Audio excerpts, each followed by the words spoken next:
So 2024 KEAM exam June 5 തൊട്ട് 9 വരെ നടക്കുകയാണ്. അപ്പോൾ ഇന്ന് ഡേ ഫസ്റ്റ് ആണ്. നമ്മൾ അതിൻ്റെ ഒരു എക്സാം കഴിഞ്ഞ് സ്റ്റുഡൻസിന് വേണ്ടി വെയിറ്റ് ചെയ്യുവാണ്.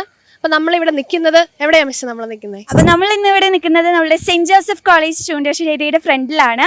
അപ്പോൾ ഇത് എക്സാം ഒക്കെ കഴിഞ്ഞ് നമ്മുടെ പിള്ളേർ ഇപ്പോൾ ഇങ്ങോട്ട് ഇറങ്ങി വരും. അപ്പോൾ നമുക്ക് പിള്ളേരോട് എങ്ങനെയുണ്ടായിരുന്നു എക്സാം റെസ്പോൺസ് ഒക്കെ കറക്റ്റ് ആയിട്ടൊന്ന് ചോദിച്ച് മനസ്സിലാക്കാം.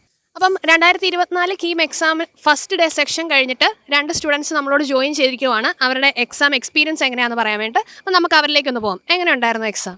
കുഴപ്പമില്ലായിരുന്നു, എളുപ്പമായിരുന്നു. അപ്പം ഇത്തവണ ആദ്യമായിട്ടാണല്ലോ ഓൺലൈൻ മോഡിൽ എക്സാം വരുന്നത്. അപ്പം എന്തെങ്കിലും ടെക്നിക്കൽ ഇറേഴ്സോ അല്ലെങ്കിൽ എന്തെങ്കിലും ടൈം ലാഗോ അങ്ങനെ എന്തെങ്കിലും പ്രശ്നം ഉണ്ടായിരുന്നോ? ഇല്ല, സാർമാരൊക്കെ പറഞ്ഞു മനസ്സിലായിരുന്നു. ഈസി ആയിരുന്നോ ഓൺലൈൻ ആദ്യമായിട്ട് ചെയ്യുമ്പം? അല്ല, ആദ്യമേ പാടായിരുന്നു, പിന്നെ കുഴപ്പമില്ലായിരുന്നു. ഓക്കെ, അപ്പം ഇവിടുന്ന് സപ്പോർട്ട് ഉണ്ടായിരുന്നോ? ഉണ്ടായിരുന്നു, ഒത്തിരി സപ്പോർട്ട് ഉണ്ടായിരുന്നു. അപ്പം നമുക്ക് ടോപ്പിക്സിലേക്ക് വരുമ്പോഴത്തേക്കും ഫിസിക്സ്, കെമിസ്ട്രി, മാത്സ് എങ്ങനെ ഉണ്ടായിരുന്നു? അവരുടെ ക്വസ്റ്റ്യൻ ഡിസ്ട്രിബ്യൂഷനും ഓരോ സബ്ജക്റ്റിൽ നിന്നും എങ്ങനെയായിരുന്നു ക്വസ്റ്റ്യൻസ് എല്ലാം നോക്കിയിട്ട് എളുപ്പമായിരുന്നു, പക്ഷേ ചിലതൊക്കെ പാടായിരുന്നു. കുഴപ്പമില്ലായിരുന്നു. ഇപ്പം നമ്മളിപ്പോൾ ഫിസിക്സും കെമിസ്ട്രി വെച്ച് നോക്കിയാലും മാത്സ് ഇപ്പോൾ എനിക്ക് കൂടുതലായിട്ട് തോന്നിക്കുന്നത് ഇക്വേഷൻസ് പഠിച്ചാൽ മതിയായിരുന്നു. ഇപ്പം +1 and +2 വരെ ഇക്വേഷൻസ് ആയിരുന്നു മിക്ക ക്വസ്റ്റ്യൻസ്. ഒരു 25% ക്വസ്റ്റ്യൻസ് ഇക്വേഷൻസ് ബേസ് ചെയ്തായിരുന്നു. പിന്നെ ചില ക്വസ്റ്റ്യൻസേ ഉള്ളായിരുന്നു കുറച്ച് ടഫ്. പിന്നെ ഫിസിക്സ് വെച്ച് നോക്കുമ്പം പ്രോബ്ലംസ് ആയിരുന്നു കൂടുതലും ടഫായിട്ട് വരും.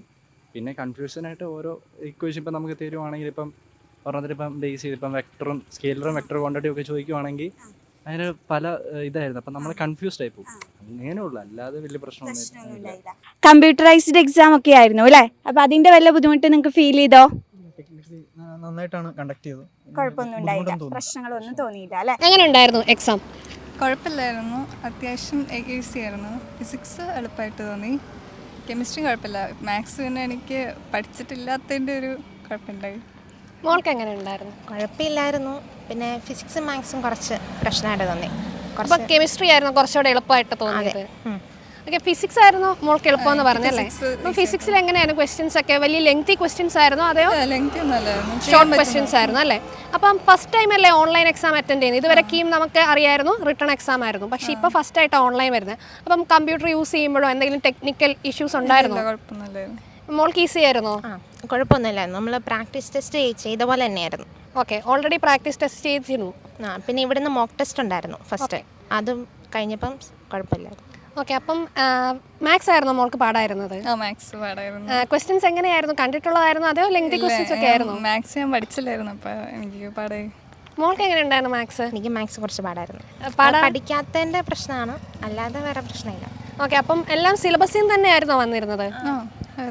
എന്തെങ്കിലും ഡിലീറ്റഡ് ടോപ്പിക്സ് അങ്ങനെ വല്ലതും ഉണ്ടായിരുന്നോ? ഇല്ലെന്ന് തോന്നുന്നു. ഇല്ല, എല്ലാം ടെക്സ്റ്റിൻ്റെ അകത്തു തന്നെ വന്നിരിക്കുന്നത് അല്ലേ?